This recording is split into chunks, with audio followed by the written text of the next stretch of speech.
Welcome to the Windows Central Podcast, episode 35 for February 3rd, 2017. Hey everybody, Daniel Rubino here, joined again by Zach Bowden for another semi-exciting Windows Central podcast. We say semi because it's been a little bit of a slow week, but there are some big stories we'll be talking about today. Zach, how are you doing? I am not too bad. I'm just tweeting out that we're live. So if you're listening to the rebroadcast, we do this live every week at 2:30 p.m. Eastern Time. So make sure you tune in and you can get your questions answered at the end of the show. Sounds like a plan. This week's episode, we're going to talk about Windows 10 Cloud, as well as does Windows 10 Mobile have a future, which is an interesting article you wrote this week. And we're going to talk a little bit about the HP Elite X3 firmware, and we'll tease about some stuff we're talking about next week on the site for reviews and more. Let's get to it. Windows 10 on Cloud. I talked a little bit about it on the Ask Dan episode, which, by the way, if you haven't seen yet, it's on YouTube. I talk about stuff there. Zach, tell us about Windows 10 Cloud is. I think there's a lot of confusion here. This is part of the problem when we get leaks and early information, which is we don't have context from Microsoft. I think there's a lot of people here thinking this is just another consumer SKU and it's Windows RT and it's going to fail because it has some severe limitations. So we think, but that may not be the entire story. So why don't you fill in the blanks for us? So last week I believe it was, there was a report mentioning something called Cloud Shell, which when reported on was referenced as a lightweight version of Windows that would be similar to Windows RT. Then this week we got a report that explained there was a new Windows 10 edition in the works called Windows 10 Cloud that essentially was a lightweight version of Windows that was similar to Windows RT, except it's not really lightweight. According to what I've been told, it's essentially just a normal Windows 10 desktop SKU. But the only difference is, and this is what Mary Jo Fairley reported on as well, it can't run normal programs from the web. It's tied to the Windows Store, similar to Windows RT. So when you say apps from the web, you mean executable files when right, traditional. Yeah. So if I open up Edge and try to download a program from, I don't know, download.com or whatever, and the program will be able to run because it's not from the Windows Store, similar to how iOS works and whatnot. So this would be a SKU for devices that are locked to the Windows Store. Now, it's interesting because what I've been told is that the Windows Store apps include Centennial apps. So if you have a Win32 program in the Windows Store, you will be able to run that program on Windows 10 Cloud. I've also been told Windows 10 Cloud will run on ARM and probably 32-bit machines as well. I don't see why it would run on 64-bit, considering Windows 10 Cloud has no actual cloud benefits over the normal Windows Desktop Edition. So why it's called Cloud is beyond anyone's guess. But it's basically a basic SKU that looks like Windows 10 Desktop, is basically Windows 10 Desktop, but tied to the Windows Store. To take on Chromebooks, maybe. I can see why people would think that, but then again, at the same time, Windows 10 Home can take on Chromebooks if that's the case. It's like, it's a limitation. It's a virtual limitation, really. I mean, I see the point about home and education. At the same time, I see some benefits here. The cloud SKU would be cheaper than a full home license. And if you take out that Win32 thing, that's also a very good security feature. Now, you can, of course, lock down the installation of Windows 32 apps through remote device management already. But if you just take up that whole component, I can see why schools and enterprise would maybe want this, because then there's absolutely no way to install or hack around and sideload executable apps, which is a big deal for enterprise. And I actually know the person who's in charge of the IT for the town I live in here in Marlboro, and they all use Chromebooks here for the kids, even though he's a Microsoft fan. But he flat out says, he's like, Chromebooks are super easy to manage. And that's because they're very limited what they can actually do, which is only run, basically those cloud apps. And I think that the way that positioning cloud is to go after Chromebooks, and because it's the same language almost, right? And without having those Windows 32 and executable apps that you can install, that makes things a lot simpler. You can only install stuff from the store, and then you can probably even restrict it to the school store, right? Because that's a feature that's available where companies can create their own little stores basically within the store. So Windows 10 Cloud is an upcoming edition of Windows 10. We're not sure when it'll be arriving. Mary Jo Fairley seems to think, along with Redstone 2, so the creators update. But if it does arrive, then it will basically be no different than the Windows 10 Home or Pro, outside of the fact that it can't run programs from the web. It's tied to the Windows Store. But there are actual cloud features in the works under the name Cloud Shell. So this was the original report which referenced the term Cloud Shell first. I think this was by Brad Sams who mentioned it first. But I've been doing some digging on this, and Cloud Shell isn't actually tied into the Windows 10 Cloud SKU.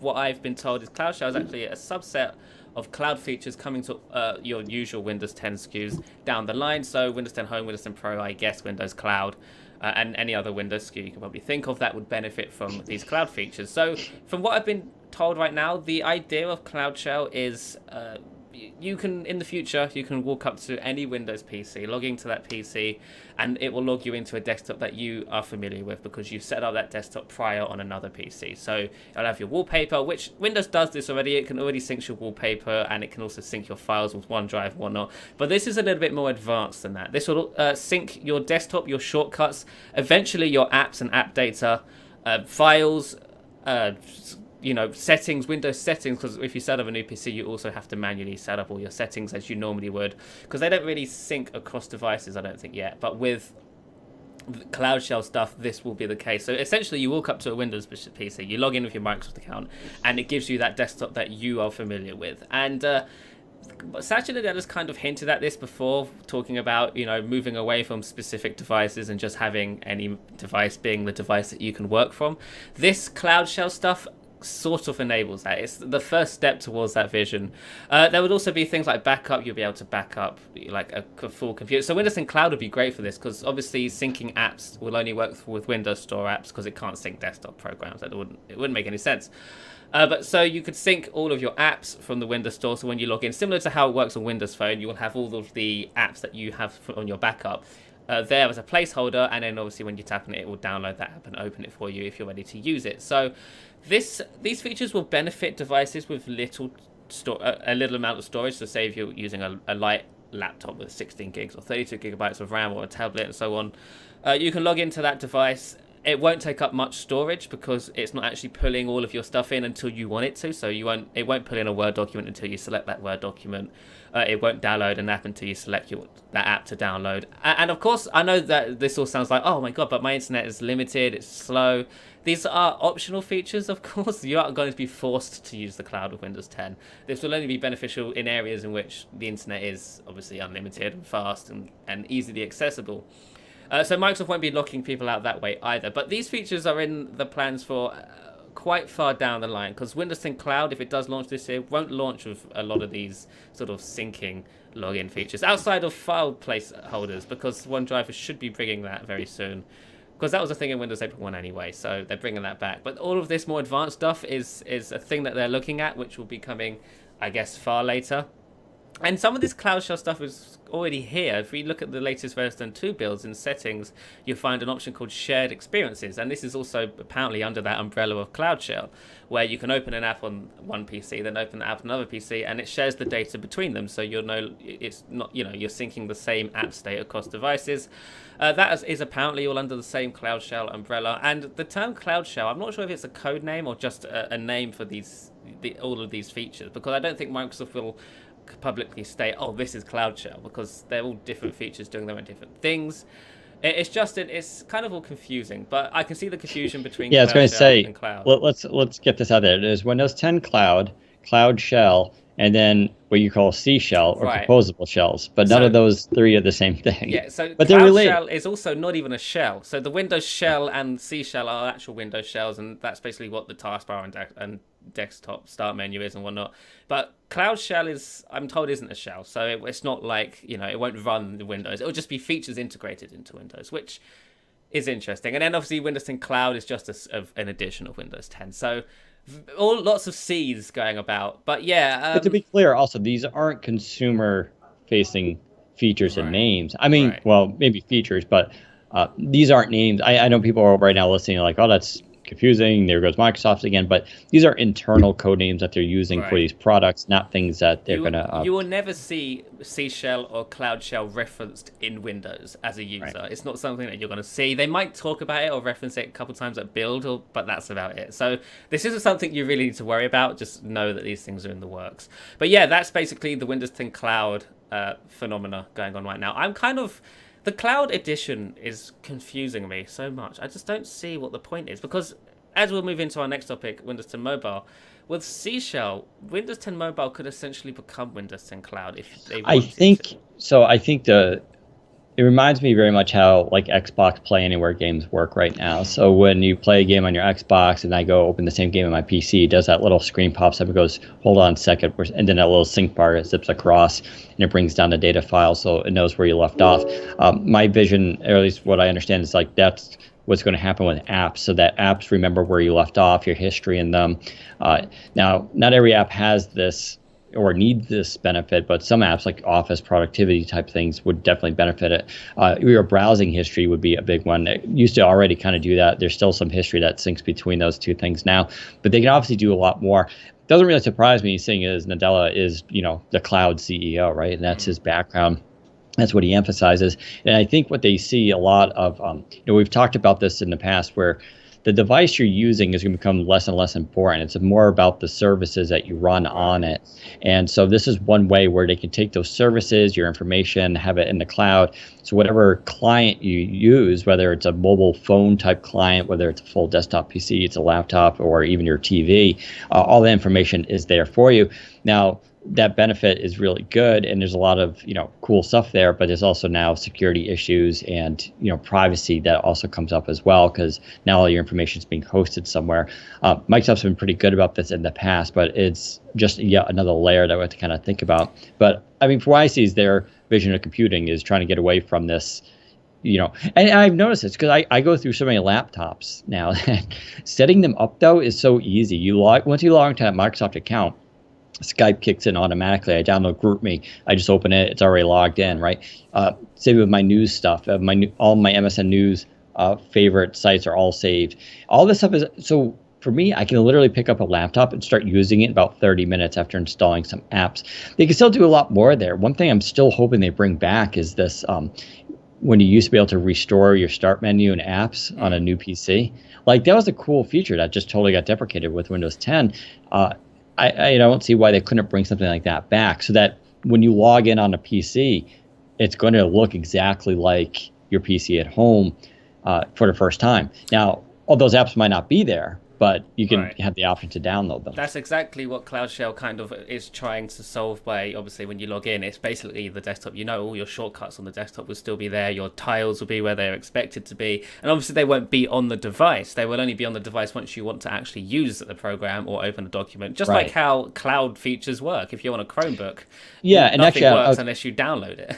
And what people are calling, the adware stuff on Windows 10, which I disagree with. But when you get a new laptop now, sometimes there'll be a video game tile that'll be there. And it's just the tile. If you right-click, you can remove it, and it's gone forever. But if you click it to launch it, it's going to download the game and then install it for you. So in short, it's trying to simplify the sort of just login and setting up process to the point in which it's like, you have a new device, you turn it on, you type in your Microsoft account, you press enter, it logs you in. Oh, this is exactly what I was expecting, because it's exactly the same as what I've got on my desktop or on my other laptop or on my old laptop. It's basically that. It's very exciting. Yeah. But speaking of exciting, or maybe not exciting, Windows 10 Mobile and its future, because with C Shell, this is the actual future Windows shell, the adaptable shell that we spoke about a couple episodes before. Does Windows 10 have a mobile? Does Windows 10 Mobile have a future? Because C Shell is now in the works. Because if you think about it, Windows 10 on ARM and C Shell, when they're both a thing and working, developers and OEMs can kind of just build devices that run full Windows 10 that look like Windows 10 Mobile anyway. So where does Windows 10 Mobile, as it currently stands, as the platform right now, where does that lie in the future? And I read an article this week kind of outlining some of the possible things Microsoft could do with the platform. First and foremost, do nothing, keep it as is, which would be the most upsetting option, I think, because right now, and I'm not the only one who thinks this, Microsoft isn't really treating Windows 10 Mobile with utmost respect. There's basically, the Creators Update for Windows 10 Mobile isn't looking exciting. There's not much in terms of features. We rarely get any builds anymore, sometimes if we're lucky. And so all in all, Windows 10 Mobile right now isn't looking too great. And if Microsoft I was going to say, actually, one of the features, there are a lot of, I would say, behind the scenes changes. One of them was that one that came a few weeks ago with the graphics and how they load. And so apps basically are faster, and so to use that expression. But I've noticed a big difference on my Elite X3, the way the graphics load on the apps, there's less lag. So there are these behind the changes, behind the scenes optimizations going on. But yeah, I agree. There's like, in terms of like features I could just list off that are consumer facing, very few. The second option I had for Windows 10 Mobile was reposition it. Now, what I mean by reposition is simply expand Windows 10 Mobile's sort of area of expertise from not just phones, but to tablets and laptops as well. Because with Seashell, this is a possibility. Microsoft could rename Windows 10 Mobile to Windows 10 Lite, have OEMs offer it to OEMs as a free SKU for them to load onto devices, so it'll be excellent for low-end machines because it means they can be cheaper overall.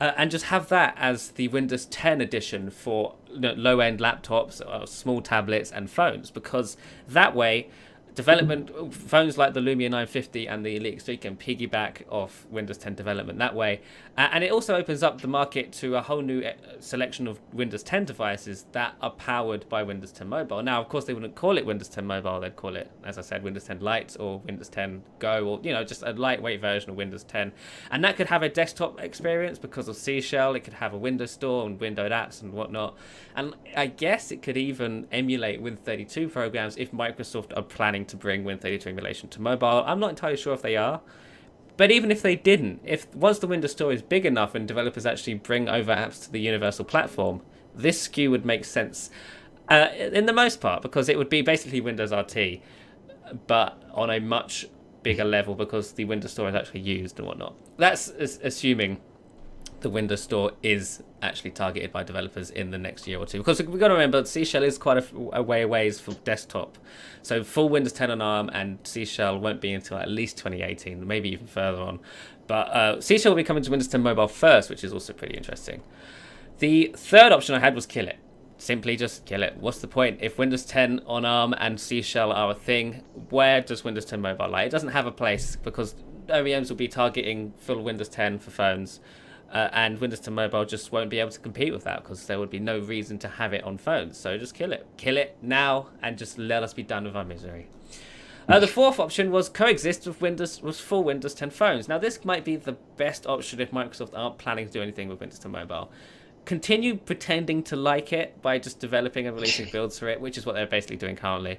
For the next 2 or 3 years, just keep doing that. Release full Windows 10 for phones, OEM start making devices, continue to keep Windows 10 Mobile alive for a little while, and then just say, right, we are pushing on to full Windows 10, and we will no longer keep Windows 10 Mobile alive. And that way, it kind of eases the transition because it gives people enough time to feel like the platform isn't dead, and then actually just naturally move away from it and move on to the next thing. Whereas before with Windows Phone 7 to Windows Phone 8, it was kind of like, hey, Windows Phone 7 users, soon you're going to be unsupported. Windows Phone 8 is coming soon. But with this way, they could be like, Windows 10 Mobile is still a thing. And then when people actually realize full Windows 10 on phones is better, everybody jumps off Windows 10 Mobile, and then they can just kill it and nobody will care. And then the fifth one wasn't really an option. It was more of my personal opinion. Does it really matter?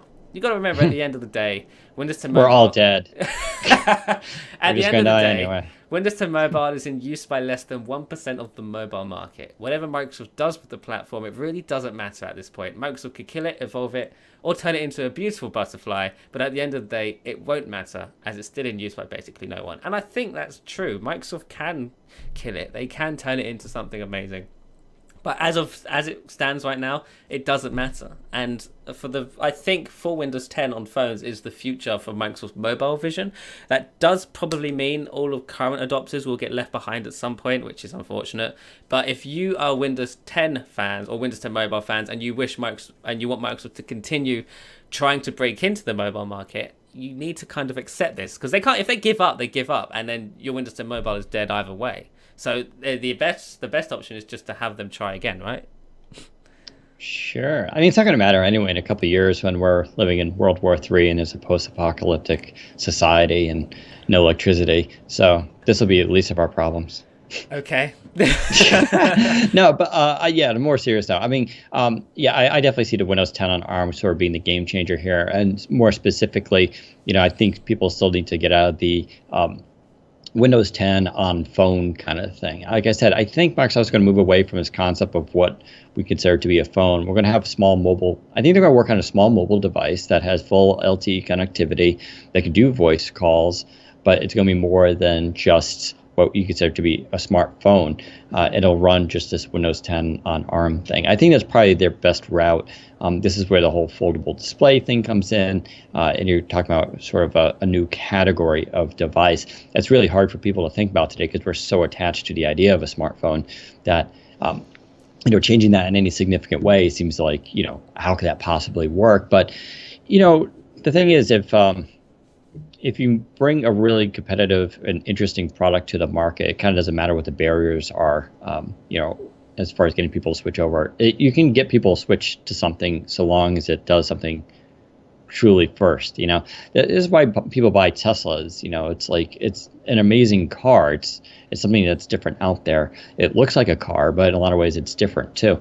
And so we have to think about how these devices are working. The laptops that change into tablets today, and the way the Surface series works, all this stuff is really kind of changing up how these categories are. I think they have a lot of options, but this is a very long road, and consumers aren't used to being a part of that, where they can actually see this thing being built out, and they just see each little part that comes. They see like these changes in the creators update, some of these behind the scenes things with graphics and merging the shells. Like they don't see a direct benefit from it, but it's one of those things where it's laying the groundwork for something coming along later.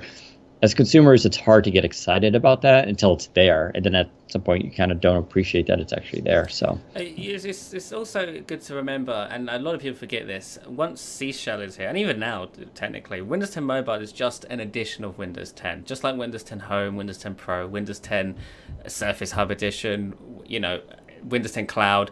They're all just editions of Windows 10. Some of them you can buy on the market and install on a PC, others you can't. Surface Hub Edition, I guess you can't buy off the market and install on your own home machines. You can't buy it. Windows 10 Mobile, you can't go out and buy it and install on whatever you want. Windows 10 Home and Pro, you can. But regardless of all of that, they are just editions of Windows 10. And if Microsoft were to kill Windows 10 Mobile, it doesn't mean that they're ending their mobile efforts. Sure, it would mean that current Windows 10 Mobile users get left in the cold, but Microsoft's mobile effort continues with obviously full Windows 10, C Shell, whatever else in the future. So it's not the end of the world, but it kind of is for everybody who's using it currently. The 1%ers, as I call them, who are still using it. But I think most of them are fans now. So, and look, the people who aren't fans that are still using Windows 10 Mobile, or still using Windows phones, they don't care about updates anyway. They're happy using their Lumia 530 running Windows Phone 8.1 update, whatever. They don't give a damn. That makes me so sad. But the people who are in our forums and on the web who are complaining about updates are fans and will likely be ready to jump ship and move on to Microsoft's next effort when that's ready. I think anyway. Yeah, and this gets back to my point about that Microsoft at some point needs to come out and obviously not tell us everything that they're doing, what their vision is, but they need to do something to reassure people, because it's the community is obviously shrunk down a lot, and you can't blame like anyone who says like I'm giving up my Windows Phone today. Like you can't blame them. You can't be like, oh, quitter. We've lost a lot of the arguments for why people use Windows 10 on phone these days, and so Microsoft needs to just reassure that they have something in the works and something that they can work on, that they're going to bring to market, that they haven't abandoned this, because it's okay, they're still building Windows 10 Mobile. We're getting iterations of it. Occasionally a new phone comes out here and there, but they need to just go like, I don't know, even just a hint. They need to do something to sort of, jolt the community back a little bit, give them a little bit of hope, without necessarily revealing their plans to their competitors. And that's always a tough balance. But I think one of the reasons why they haven't done that yet is because no matter how they go about it, it will start with current Windows 10 Mobile users are going to be left behind. Just like how Windows Phone 7 users were left behind. Because I don't think full Windows 10 on ARM is going to arrive on the 950 or the Elite X3 for that Right. matter. I mean, Yeah. they did demo the full Windows 10 stuff on a Snapdragon 820. I've seen lots of people ask me this on Twitter. Does this mean the Elite X3? Does this mean the Alcatel Idol 4S will get full Windows 10 on ARM? Although they demoed it on an 820, that was only because I don't think they weren't able to demo it on an 835 since they're still quite far out. Furthermore, Microsoft have told us that people building Windows 10 ARM devices have to target the 835, so they can't. I don't think they're allowed to release devices with an 820 running full Windows 10 on ARM. So I'm going to say no. I don't think HP will release an update that brings full Windows 10 to the Elite X3.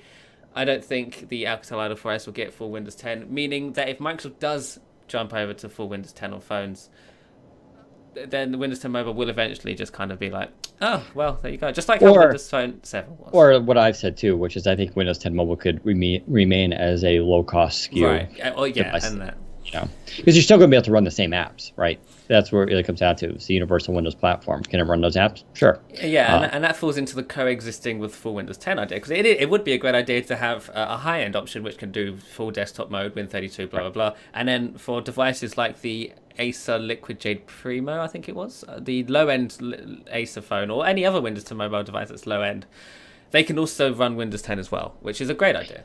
And we know just by the past that whatever Surface Mobile comes out is not going to be cheap, right? It's going to be one of those eye-watering moments. It's going to be like, oh my God, that's super expensive. The trick is so far they've been mostly successful with, is getting you to see that price tag and still going, yeah, worth it. They did it with Surface Book, and that was that famous moment where they sold it to you. They revealed the price, they revealed the specs, and everybody was like, yes, I want that. And then they showed it, the display detaching. It's like, oh, by the way, it's also a tablet, If they can do that, that's what's going to happen with whatever mobile device they come out. It's going to be the same thing. It's going to be super expensive. And that's going to be cool. It's going to be that, category creation device. But it's not going to be a device that's going to be like the iPhone, or where everybody's going to want to buy one. And so you're going to need some sort of trickle-down system for making all that happen, and that's going to be, I think, where the interesting thing is. But, I think the funniest outcome for that scenario is those of us who bought £700 Elite X3s and £500 Lumia 950s end up getting hobbled with the low-end version of Windows 10 Mobile, because we don't get full Windows 10 on ARM. So that would be quite funny when that happens. Right, but there's also this argument that you got to remember as well. Those are still going to be straight up phones, right? They're going to be phones, and that's how people are going to use them. It doesn't. If you could put full, I don't know. I mean, for some people, putting full Windows 10 on a 950 and then Continuum would be cool. But I don't think that's going to be something that, would get people to run out and buy a 950 though. So it's like, the thing with whatever, we're thinking this Surface Mobile device is going to be, if it has foldable displays, it's going to be something that looks like a phone, they can use as a phone, but then it turns itself into a PC, right?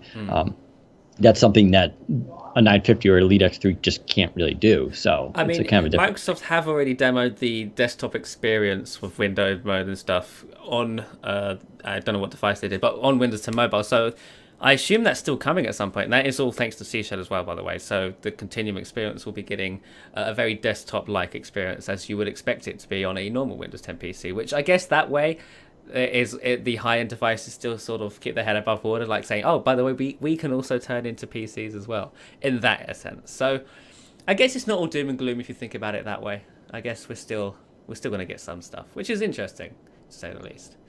The Elite X3, HP are doing a tremendous job keeping that thing alive. They released a firmware update this week, didn't they, Dan?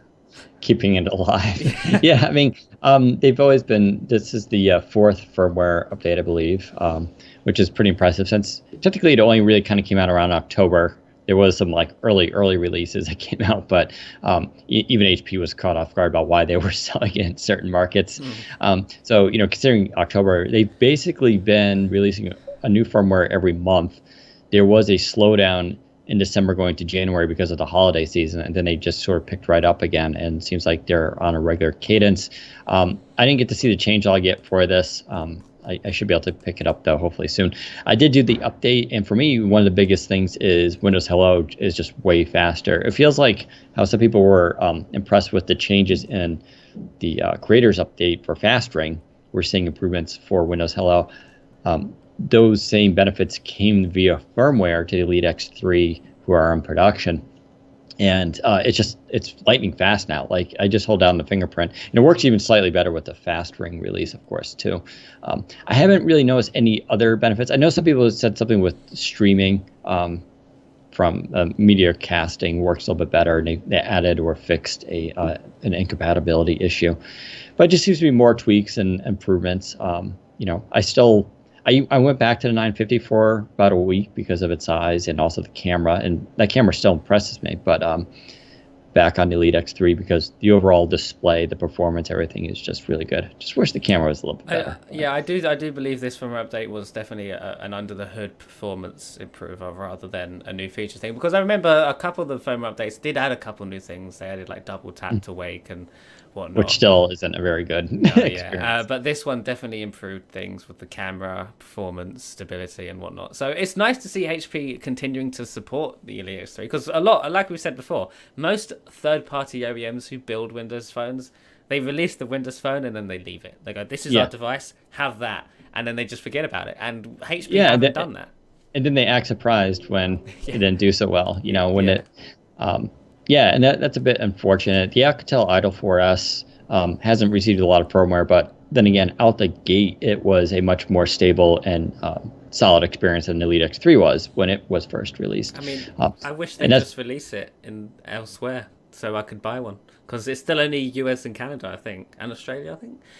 Weird places. For the Idol? Yeah, it's like that, I think, for Android too, but it's supposed to be coming out wider to more markets. But yeah, it's a great phone. I still prefer, I don't know, I really like the Idol 4S. It's one of my favorite devices, but I like the fingerprint scanner better on the Elite X3 because it's just bigger and it's easier for me to use. And so if they could just fix that.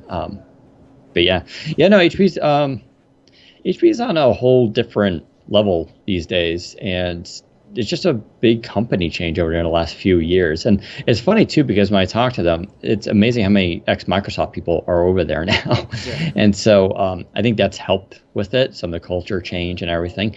I think Microsoft's also just worked with them on a lot of these products, and HP is still doing things on their own because Microsoft is slow to implement the features. But it's a pretty good partnership. And the Elite X3, hopefully, fingers crossed, maybe we'll see a consumer version of that device, smaller. That's my complaint about the Elite X3. It is a big phone. Putting it in your front pocket is a challenge sometimes. So, are we expecting anybody to announce any phones with Windows 10 at Mobile World Congress?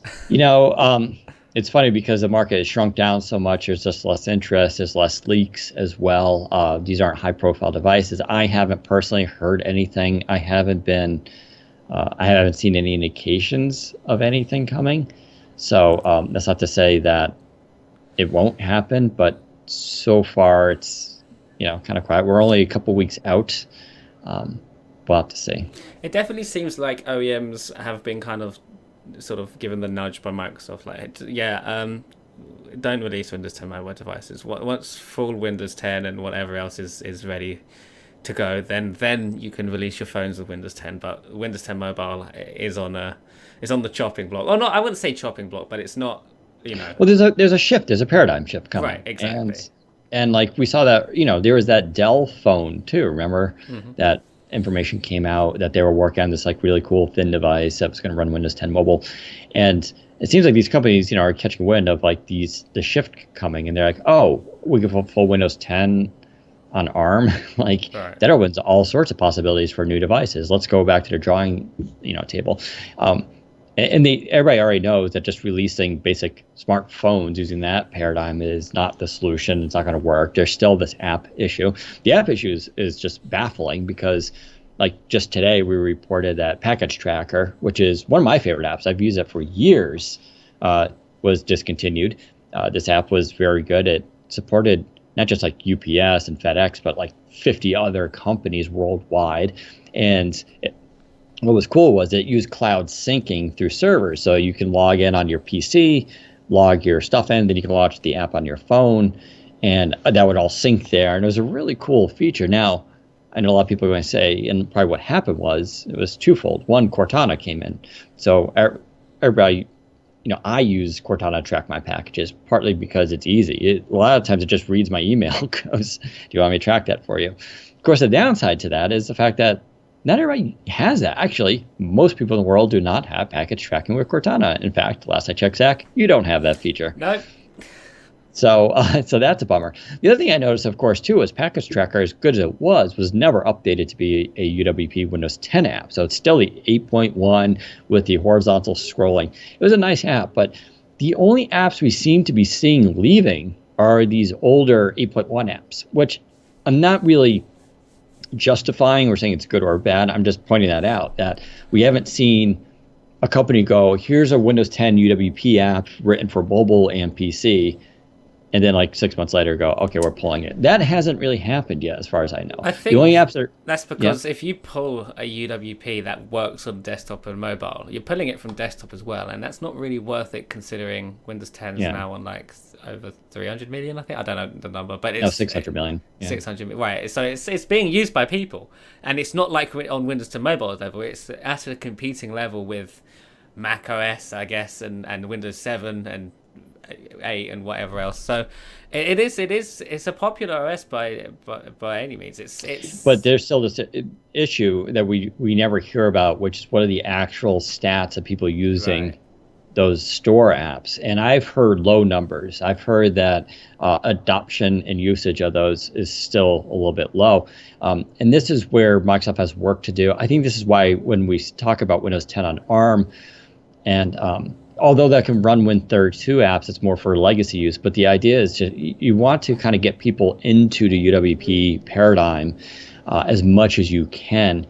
And so you want to, putting Windows on these smaller and different types of devices kind of allow that, because it's nice to run Windows 32 apps because you can, but at the same time, I prefer running Windows Store apps because of the performance. It's just much better, it's cleaner, and they have cooler hooks into the OS. But if you're just using a desktop PC, I know even from my experience, I don't launch, I use GroupMe, I'll use Skype, which are all UWP, I use Groove, which are UWP, but for a lot of third-party apps, I'm not using it as much. Why? Because when you're in a desktop, you almost exclusively live in a browser, and that's still an issue for a lot of people in trying to get them over to that.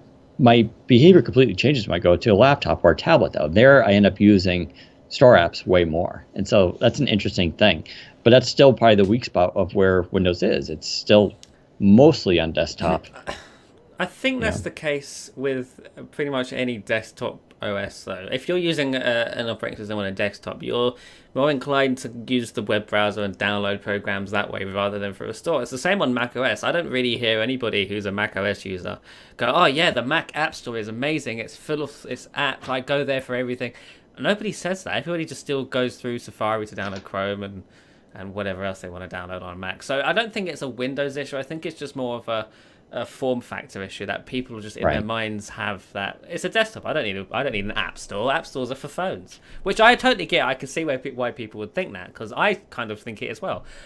Through my Windows Store on desktop, I use Slack because it's now in the Windows Store, which is great. And GroupMe basically, and then I use Edge, but that's not really a Windows Store app, and that's it. Everything else I download from the web because it's just. But yeah, it's very interesting. I think how people use their devices and what they think a device is for. I think what I was saying there was Windows 10. Microsoft are developing Windows 10 for a new generation. I think because. As you and me, we were brought up, the web browsers where you download everything on a PC, and a tablet is the App Store and phones in that store. But for little children who are growing up using Windows 10, they're all just going to go for the store because that's just what they've been brought up to know on an iPad. Whereas for people our age, we were given PCs and then iPads. For the new generation, they were given iPads and then PCs. So it's kind of been reversed. Therefore, they're going to be taking characteristics and sort of habits that they know from tablets and applying them to other devices like desktops. And that's the irony here, right? That the store apps are most contingent upon the mobile model. And so, and the one weakness Microsoft has right now is in mobile. Right. They work well on laptops. The tablet thing we know as a whole as a market is kind of going down. Surface has been able to save that a little bit, but it's only because they changed it. The one area that they're lacking where they could definitely use, you know, the benefits here is the phone stuff or the portable device stuff, and that's where they really need to get their act together. So right, yeah, this is a short podcast. We're done with stories. We have nothing. Should I talk about? Guess what I got today in the mail? I bought a table, but this is no ordinary table. This is a Microsoft Surface table. Now, the Surface brand, as we probably all know it today, is the tablets. You think of tablets, the Surface Book and whatnot, and the Surface Studio. But 10 years ago, Microsoft had a product called Microsoft Surface before the Surface RT that was essentially a big table that had touch input. It ran Windows Vista Basic, Windows Vista Business. It had like an entire Surface Shell UI and whatnot. It was used a projector. It didn't use capacitive touch. It used a projector and some other cool, crazy touch sort of mechanisms to get touch working. And I bought one. They used to go for $10,000 new, and these weren't consumer products. These were kind of tables designed for retail areas. Like AT&T, for example, I think had a partnership with Microsoft for a while, where you could walk into an AT&T store and you could see a bunch of Microsoft Surfaces around the store, and you could go up to there, you could put your phone on it, and they could compare new phones and different packages and stuff. And the idea of the Surface table was for it to be a sort of all-round interaction device. You could have people that sit around the entire table and they can all interact with it from any angle, because the UI is kind of both sides, which is very interesting, but makes sense when you're using it. In bars, for example, you could put glasses down. If you had a tag underneath the glass, you could put a glass on the table, and it'd give you all the information, all the calories, all the ingredients, what it is, what it isn't, which would be great in a bar. And I bought one because I found one for really, really quite cheap. And I thought I could do with that in my living room, and so it lives there now. So is it actually worth it? I mean, or is it just kind of like, is it like Goldfinger? Because right now it's interesting, since the touch mechanism is old, I guess. It only works with the Surface Shell. It doesn't actually work within Windows Vista, so you need to plug in a mouse to actually get it working there. But there are things you can do to it to get the touch working outside of the Surface Shell, so I could then use the desktop. And then there are also people out there who have got Windows 8.1 running on it, which would make sense on a device like this, because obviously the Windows 8.1 UI was all touch based and apps ran in full screen mode and whatnot. So knowing that that's possible, I'm going to at some point get Windows 10 running on it. And I will probably do a write-up on that and an experience post as well, because running universal Windows apps on my table is definitely something that needs to happen, I think. But yeah, I bought one of them. It's just stupid. I don't know why I bought it. I saw it. I impulse bought it. I thought, that's so cheap, buy. Well, there's a company, I believe in France or Switzerland, that sells that Windows 10 PC coffee table, which I actually really want myself.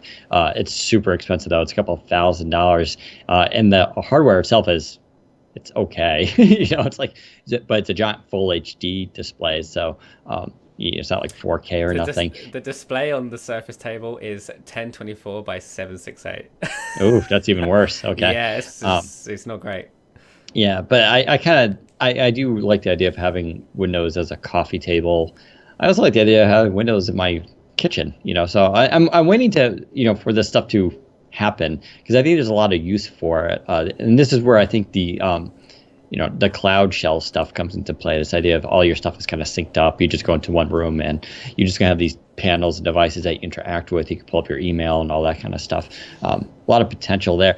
I also want to mention, I did review earlier this week the Kangaroo Notebook. Now, this is a real niche kind of device. We've talked about Kangaroo before. It's actually the company's InFocus. Their Kangaroo line now is this modular computing vision of Windows 10. And I had some issues with this device, but I still give them credit for at least trying something new. It's a $300 notebook laptop, 11-inch display. The components aren't very impressive. It's running an Atom X5 processor, but what was neat was it comes with two mini PCs that are basically PC on sticks. They have everything from their own storage to RAM to the processor, and you just stick these sticks into the side of the notebook, and now that notebook is a Windows 10 PC, and then you swap them out. And yeah, I guess the idea here is for people who want to share a single terminal, you can carry around your own PC.